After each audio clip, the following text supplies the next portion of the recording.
Hey guys, welcome to 321 Showcasing the Space Coast. Today we're doing the Come Up with Kindly Christina. Hey, how you doing? Hi, I'm good. How are you? Doing Oh, fantastic, I'm fantastic. excited. Yeah, thank you. Thank you. Today we're getting a 321 on an upcoming YouTube influencer. And she has a whole lot that she does with it. But before we get into all that, just wanted to kind of get into a little bit about how everything started for you. Where you Yeah, from? How have you yeah, come? What's been going on along the way? absolutely. I am 23 years old. I just turned 23, and I originally from the Central Florida area. Grew up, born and raised, and about 3 years ago, I got married to my best friend, and Ah, congratulations. thank you. Like pre-COVID, we backpacked across Europe. Lived in Europe for a little bit, and then came to the United States. Came back to the United States, and Wow. it was awesome. I was a military spouse for a few years, and that gave me some time to kind of figure out what I wanted to do in life. Right.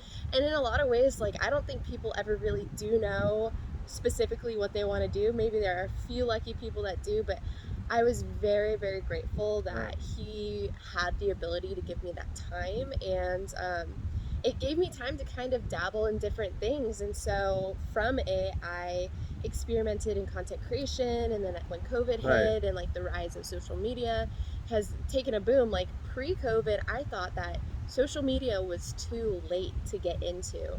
And Okay. it's very interesting how it has shifted within like the past 2 years.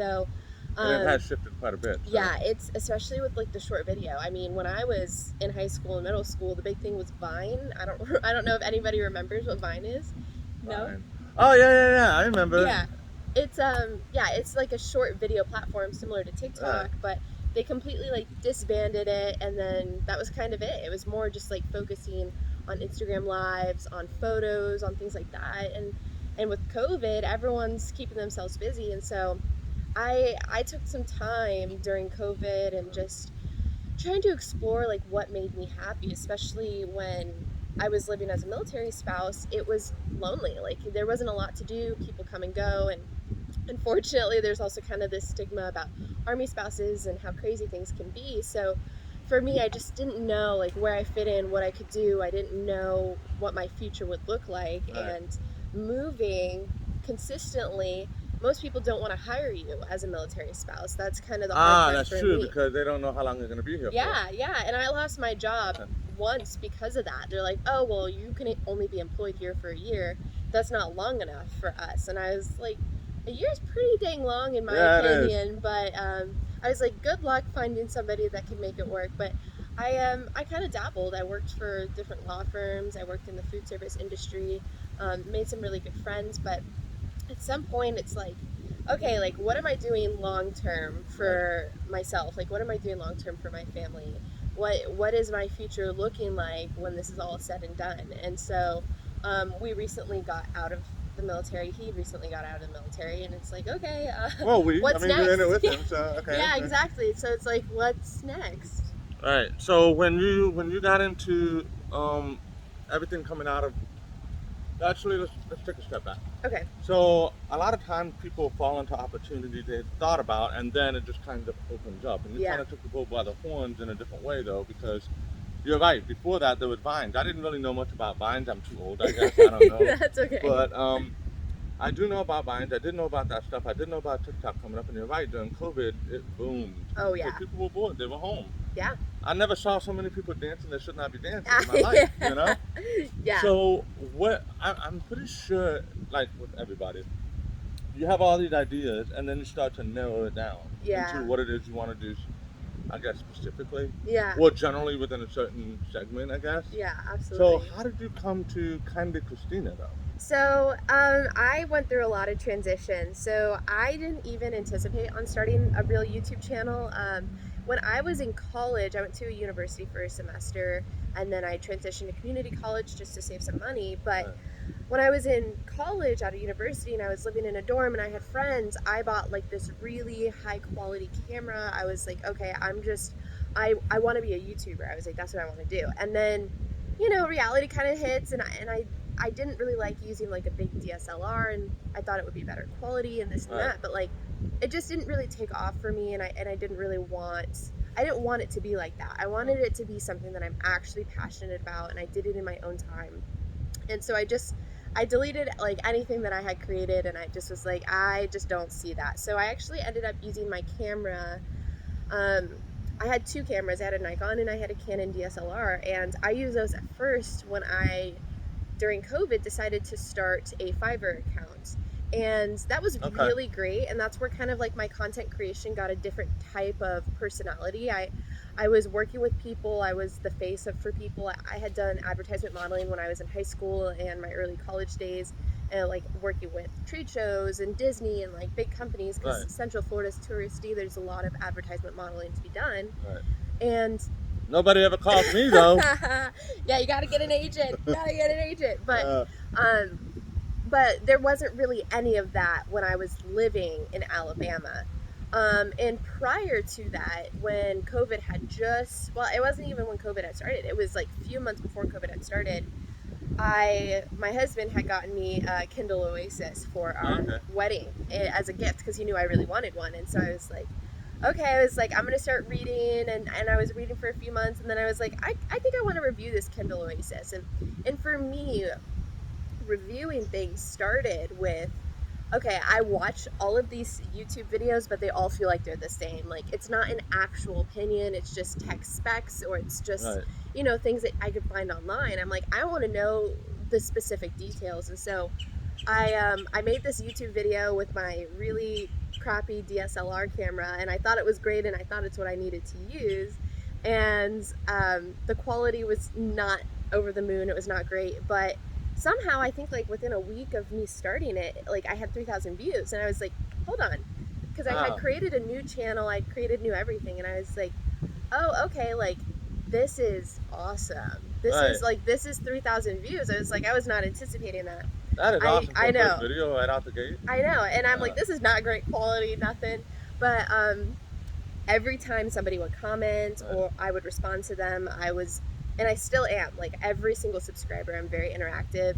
I don't have a ton of subscribers, but I think for the amount that I have been active, it's very interesting how I'm very positively growing. It's a continued growth. It's very consistent. Right. And so I was like, wow, I guess I could do this. So, every 3 or 4 months I'd make a new video, things like that. And so that's where my YouTube started to transition. And at the time I was named Stina Reviews. I didn't want to use my full name. I just thought like Christina was too long. So I did Stina, Stina. And I was like, okay, I'm Stina Reviews, but I didn't really like the name. I was like, there's something in the future. I don't know what it is yet, but it's going to be out there. So during that time, while I'm just making random reviews, I'm doing my Fiverr account, which is content creation, and I started making a lot of money off of it, and I really enjoyed it. And I was kind of getting more familiar, more techie. It was more of like a hands-on experience, and as I became more skilled with the camera and more skilled in front of the camera and memorizing things, I was like, okay, I can start charging higher prices, because my demand was really high, Right. but the money that I was making was low. So I'm like, Yeah. so I need to lower my demands and I need to raise my prices, and then I'll kind of balance myself out with the amount of work that I'm providing for myself. And that was really great. Really great experience, great way to build my portfolio. Fiverr and I came to kind of a disagreement because I was having people mail products to my house when I lived in Alabama, and well, when I lived on military base. But it was just like, Fiverr was like, that goes against their privacy policy. And I'm like, well, how am I going to receive these products to take picture content or take content with my dog? Right. That's kind of where it started, was content with my dog. And then I realized I could charge more if I put my face on it. And people really wanted that. They wanted like an influencer style of content made. So I was like, okay, this is a great opportunity. But when Fiverr and I had that disagreement, we split ways. And I was like, well, I went from making $4,000 a month making content for people and working on my own time frame and loving that, to just like being empty-handed. So I was like, okay, what am I gonna do? Change. It was huge, and it was really heartbreaking for me how it went down. It was very upsetting. I just was like, I guess this is not made for me. And the biggest thing though, working through Fiverr, was they took 20% of all of the money that I made. So it was really a big chunk. Yeah. It was very, very difficult for me, to try to charge such high prices, and then I had to charge them a little bit more just because I need to kind of counter offset, because it takes time, like the initial time, it takes money, it takes makeup, I had to buy specific clothing, very neutral clothing. There's a lot that goes into it. I was mostly investing that first year. I was mostly investing into, I bought a new cell phone with a higher quality. And in the meantime, people were like, I love this quality of content. Like, I've paid thousands of dollars to people with these fancy cameras, and your quality of content is amazing. And I wouldn't tell them, but I'm shooting this on an iPhone 7. Like, I'm glad you think the quality is great. That's great feedback for me. But this is an old iPhone 7, and somehow it works and Right. people like it. So I figured out pretty quick that it doesn't really matter what kind of content or like a quality phone you have. Right. When I first started getting into content creation, I thought it was a camera, and here really iPhones have developed into something that is very competitive to the traditional DSLR or mirrorless camera. And I thought about buying you can go 8K. Yeah, you can go crazy amounts, and I'm like, it's portable, it's easier for me. I have a MacBook.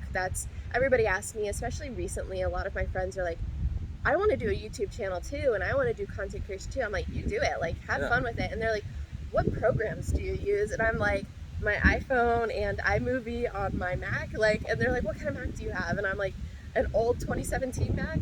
It's just old. I just use what I have, and it works for me. So I have found, and I'm very blessed, these past 4 months, because not only for my business and for my growing YouTube channel, but just in general, has been very good in a transitional kind of way. I decided that I was going to start my own website, and I was like, what am I going to name it? And I knew I wanted to change my Instagram username. I wanted to change a lot of things, but I was like, I don't know what I want to name this business.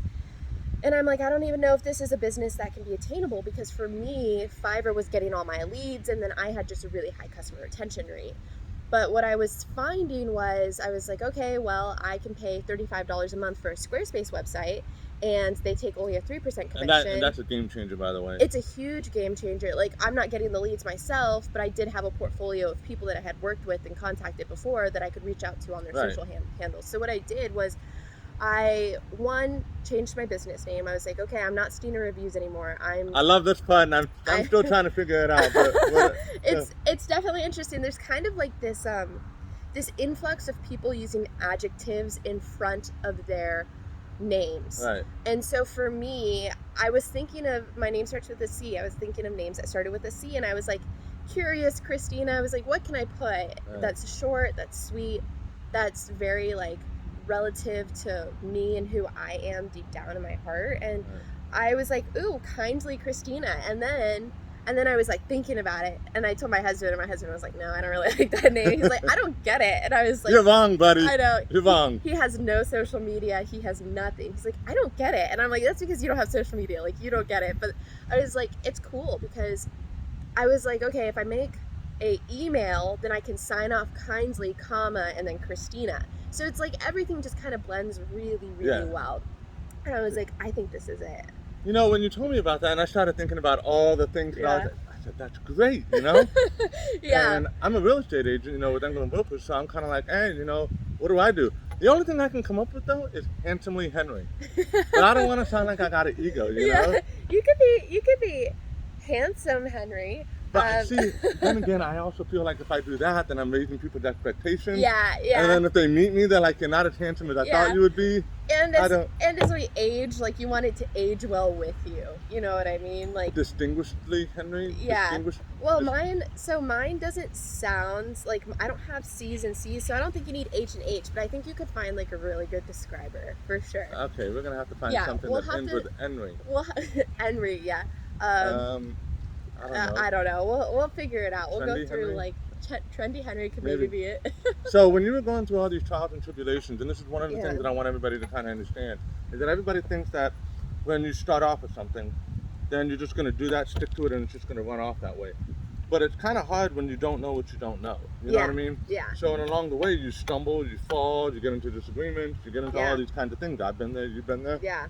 And But for the people who are watching, who might be in high school right now, Okay. or maybe they're in college trying to Yeah. figure out, fumbling along, what are some things, if you could narrow it down to 3 or 5, what Yeah. are some things you wish somebody had told you before you started to where you are now? Yeah. Well, it's hard because in some ways, I do feel like I'm still in a transition phase, but I've come to the realization, like, if you're not passionate about what you're doing, don't do it. Like, and that's the biggest thing for me because I'm a very flaky person with my interests because I love a lot of things. Like, I love a lot of little things. I love anime, I love photography, I love, watching YouTube videos, I love makeup, but like this is all just like in a day's worth of changing and the flow of my life. Like, everything about me is constantly changing. So your interests are going to change too. Right, It's absolutely. it's going to be different for you all the time. Like, I used to wear a lot of makeup. I don't wear a lot of makeup anymore. In fact, I kind of don't condone wearing makeup as much as I used to. And you'll find things like that on my channel. Like, maybe it's not the highest rated content, but I have a video that's like why I stopped wearing makeup. And like, when I envisioned this platform, I envisioned makeup, but like that's also a very saturated, group of people within YouTube in general. And I'm just like, okay, like, what can I do that is interested, that follows my prime instincts and my prime personality. And Right. like, for me, I've always just wanted to be a people helper. So Right. like, I'm like, okay, I want to review stuff and I want to review it honestly, which is great, and it's Right. enjoyable, and people kind of want to see that. There's a lot of sponsored content, and that's awesome, but it kind of makes it hard to distinguish the truth and the reality. My crossroads that I found myself in is like, I do content creation for businesses. Where does that align with my personal channels? It Okay. might be different, but I I do want to take on jobs. I do want to take on clients who feel the same as I do when it comes to, you know, being honest and being transparent. And I'm very clear, like, my business is very separate from my personal channels. I'm not going to create content for your business, and I'm going to put my face on your business, and then if I don't agree with it, put it on my channels. If I love your business, I'm going to put it on my personal channels. But my content creation is strictly for your Amazon product, or strictly for whatever you need that you're trying to have somebody accurately, naturally represent, and that's good in front of the camera and has done that before. So it's kind of like a fine line of me trying to balance that. But I just highly encourage, like, life is way too short to not do whatever it is that you love. Absolutely. And you have to put yourself in a position, like, and this is what I've noticed, because I struggle holding myself accountable for doing things long term. We all have. Yeah, seriously, it's hard, especially when the world changes so fast. But like, especially lately. Yeah, seriously, it's like, it's crazy.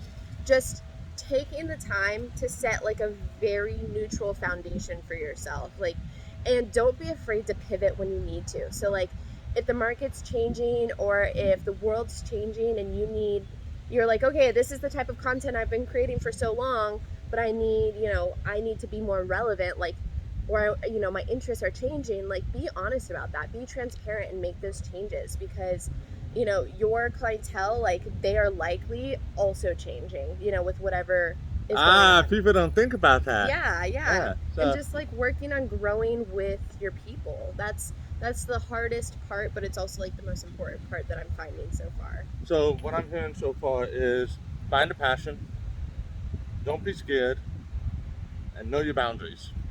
Yeah. If you don't know your boundaries, other people aren't going to know it either. Yeah. They're just going to try to trample all over it. Yeah, absolutely. So I noticed that when I was looking at Kindly Christina and I was looking at some of the reviews, lately you've been on a kick with one of the products, and you've been trying to do the however long you've been doing it for, just to kind of see how your hair comes along, things like that. Yeah, so I struggle with discipline. It kind of goes back into like my flakiness. My personal flakiness with like sticking to something. And for me, my YouTube channel, I've just been doing it whenever I felt like it. So sometimes there would be months, like 6 months gaps between my videos. But like, what was weird was I'd only have a few videos, but like, somehow, like, my highest video just hit 50,000 views. And then, 25,000, 30,000, whatever it might be. Like, I'm hitting the comma club for a lot of these videos, and I'm not really doing anything. I'm just doing it very casually. So I'm like, I've been, as a personal endeavor and kind of pivoting into my personal interests, Right. I've been really interested in growing my hair extra long, and it comes from one of my passions. I actually have, within the past 2 years, fallen in love with anime. I love anime. My favorite anime is Sword Art Online. I'm obsessed. Asuna is my favorite, and she has the longest hair. Like, obviously she's not real, but she has the longest hair, and Right. I'm like, oh, I want hair like that. Yeah. So I've been in the process of this long hair journey that's been expensive and been time consuming, and I haven't really shared anything about it. So actually, for my new job that I got where we moved, I had to get some professional headshots, and I went and got my hair done, and the lady that did my hair completely botched it. And I We're not going to mention names on that. we're not going to mention names, but it was an Ulta master stylist, and I had seen her do hair before. Yeah, and she fried my hair, which was crazy because I only wanted like maybe 3 or 4 foils. I didn't want a lot of bleaching done, Okay. but because she messed up, she had to re-bleach my hair, and then it just turned into a big disaster. I'm going to pretend I know what that means. It's all good. That's For all good. all the men, I feel you. For the women, you can Yeah. run with it. I don't know. So I won't get into the details, but it really, really fried my hair. And I was very upset because I've been trying to grow my hair. I've been a huge advocate. If your hair is long but it's not healthy, like, it's not valuable. There's no valuable in hair that's not healthy. And like now, like, my hair is slowly breaking off and I'm really upset. So it's like, there's this huge competitor called K18, and they're a competitor to Olaplex, which is like a hair bonding company, and it's a big thing. So I was like, okay, I'm just gonna start doing a hair journey. I'm gonna just share some of my hair journey. I'm in a lot of long hair groups. I've been studying it for a while, and I was like, I'm just going to try this K18 product, and I'm gonna try it long term.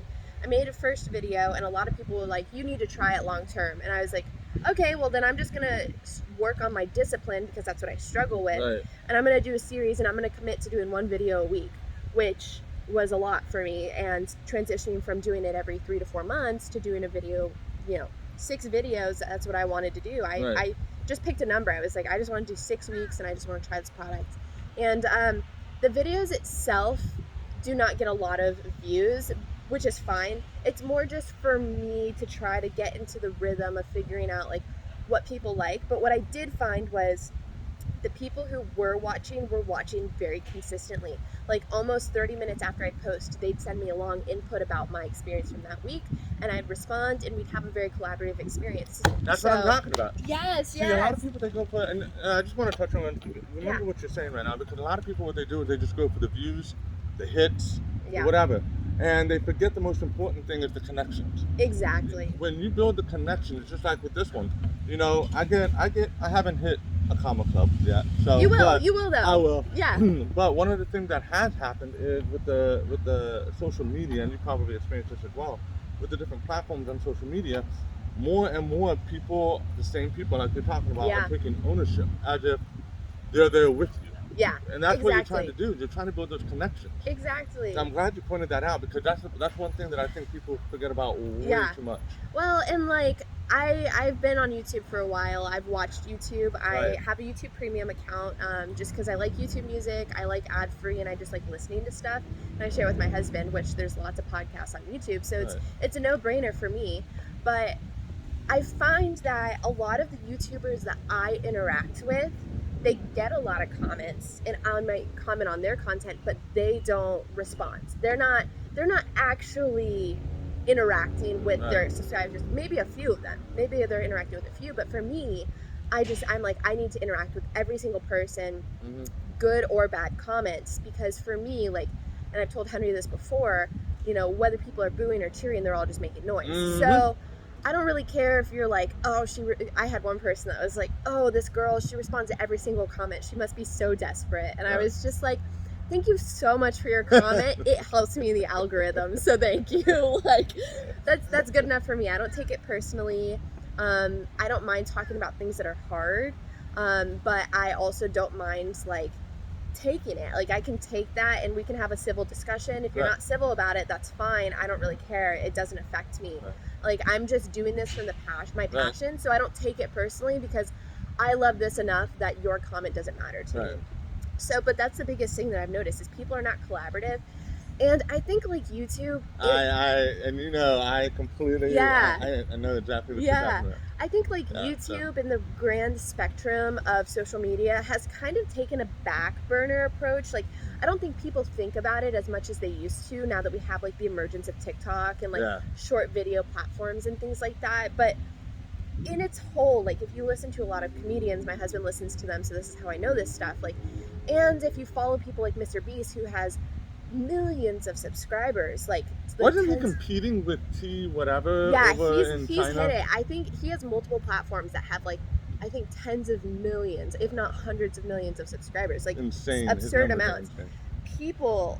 People still watch that stuff. They still follow it, and I'm pretty sure. Don't quote me on this, but I'm pretty sure that I was reading somewhere that YouTube gets as many searches, almost as many searches, if not millions. I think millions, almost a billion. I would assume of searches a day. Like people are actively searching and using the platform. So maybe it's not in front of people, but I don't see YouTube going anywhere Oh, anytime soon. I only see it continuing to evolve, and so like that's just Google, but I mean, yeah, and people are on their phones more than ever. So like if you feel like it's too late, like I really don't think that it's too late. That's how I took it. I've always thought that I was too late to the game. Like when I was a kid, I was like, oh, it'd be so cool to be an actor, and I was like 12, and I was like, oh, but like I see all these other actors, like it's got to be too late.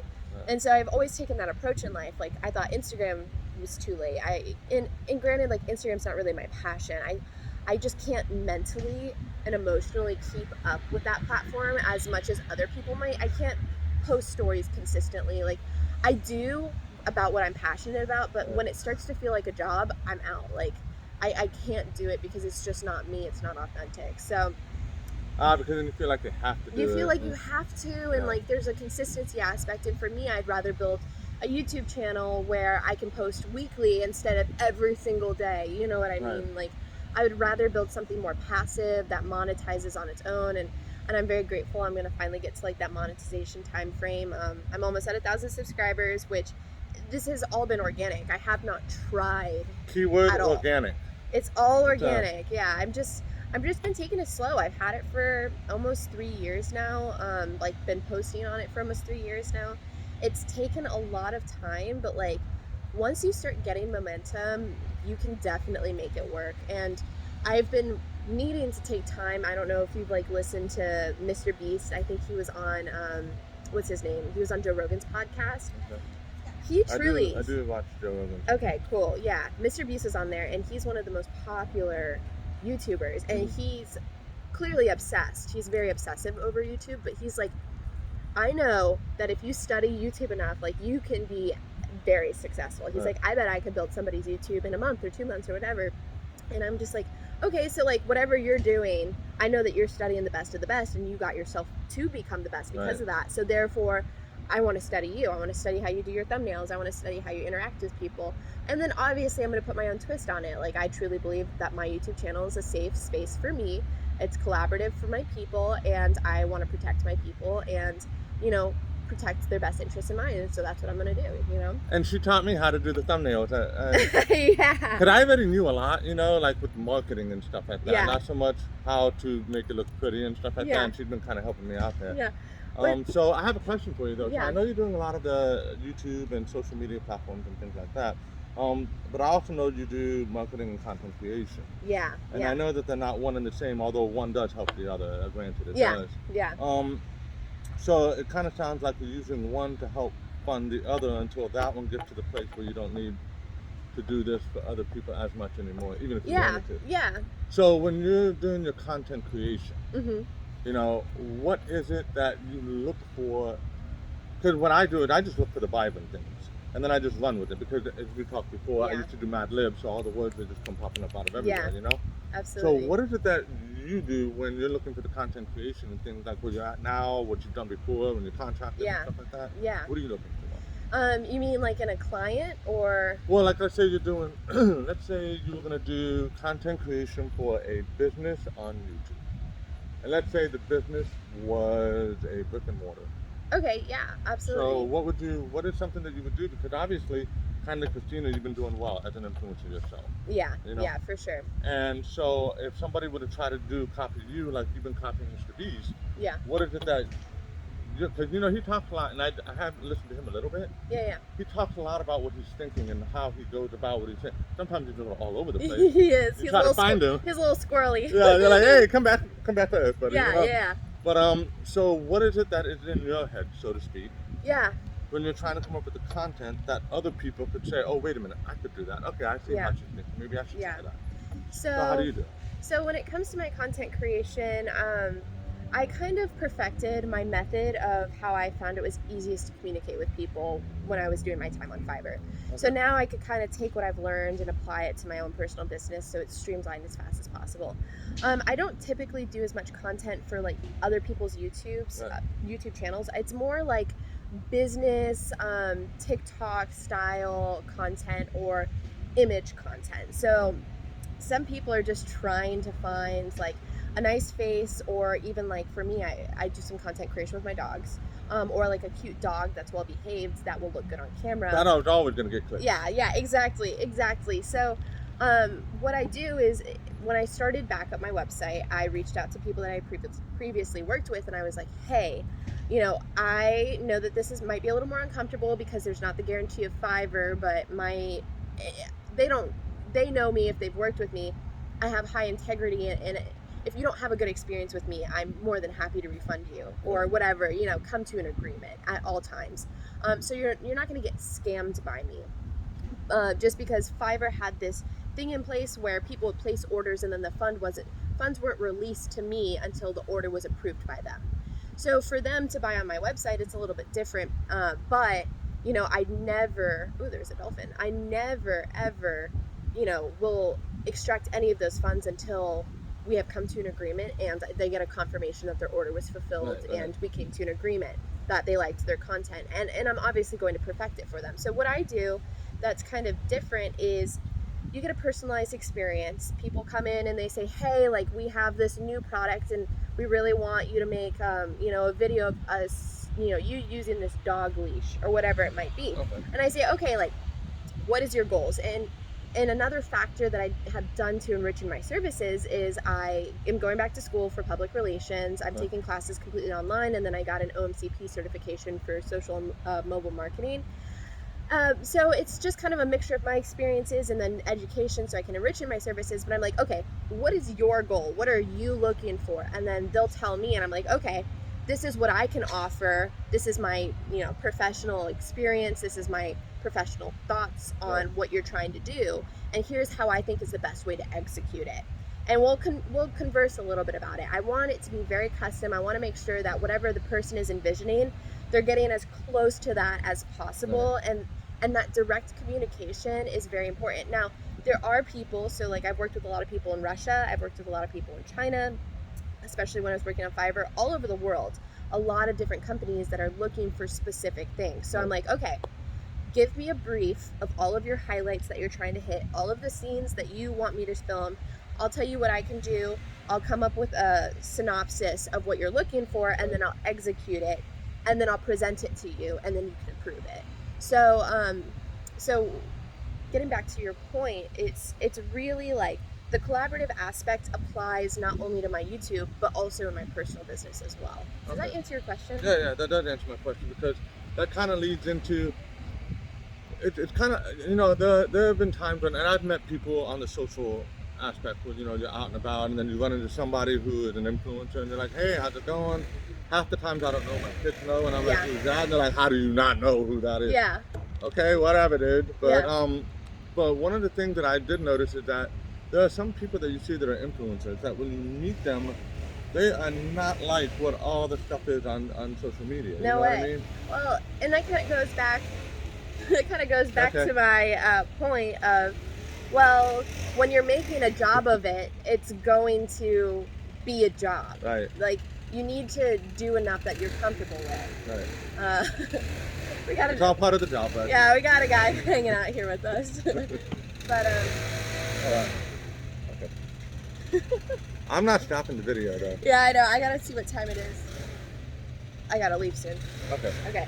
But is there any? We could do a part 2 if people are interested. We could definitely do like an in-depth part 2. I could, and one of the things I do want to point out before we have to jump off here, maybe we can do a part 2. Yeah. Is one of the things I do want to point out is people who know me personally know that I know a lot about a lot. Yeah. But there's also a lot that I don't know about. Same. One of the things that I have been able to benefit from is there are things that she knows about that are on the newer type of things that I did. Like, for example, I know this sounds dumb, I'd never heard of Canva. Oh, no, yeah. Never heard of Canva. Canva's great. Now I'm obsessed with Canva. So it's worth it. So, just little things like that. And one of the things that I find to be truly a blessing is you're going to find a lot of times when you run into people and, it's kind of like the attractions and what is it called? The laws of attraction. Yeah. So you find yourself around the people that are your most like kind of trying to go someplace, Yeah. And you have helped me out a lot. Thank so you. I can't You vouch too. for that. So I can't vouch for that 100%. Yeah, absolutely. So I guess we're going to have to do a part 2. Yeah, we'll have to do a part 2 if you guys Then are I have to interested. start yelling. But it was awesome being able to sit down and have you interview me. Yeah, Thank you. That's a nice change, huh? Yeah. You've interviewed me, I know. I've interviewed you. It goes both ways. Yeah. Absolutely. So we're definitely gonna do a part 2. Yeah. And then from there we can just maybe a part 3. I don't know. Yeah, part 2. And if anybody is interested or has any questions for me that you'd like to see on part 2, still a collaborative experience, even if it's not my platform. I'd be happy to answer those questions. Oh, absolutely. Yeah. Absolutely. Yeah, so if that's anything you guys are interested in, I'm So open. what is your website, real quick? Yeah, so my website is kindlychristina.com, Kindly, Christina, CHRISTINA.com. My YouTube is Kindly Christina, and my Instagram is Kindly Christina. So There you go, Kindly Christina, all it's across. easy. All right, perfect. Awesome. Well, thank you, Yeah, Christina, thank you so so much for taking the time to much. sit down with me, even though we got homeboy over here. Yeah, I know. We got an unexpected visitor. It's okay. Yeah, that's all right, no way. All right, so All thank right. you guys for sitting down and getting the 3, 2, 1 on Kindly Christina. If you have any questions, be sure to comment, like, and subscribe if you can, all right? I'll talk to you Seriously. later. Thanks. Bye. All right.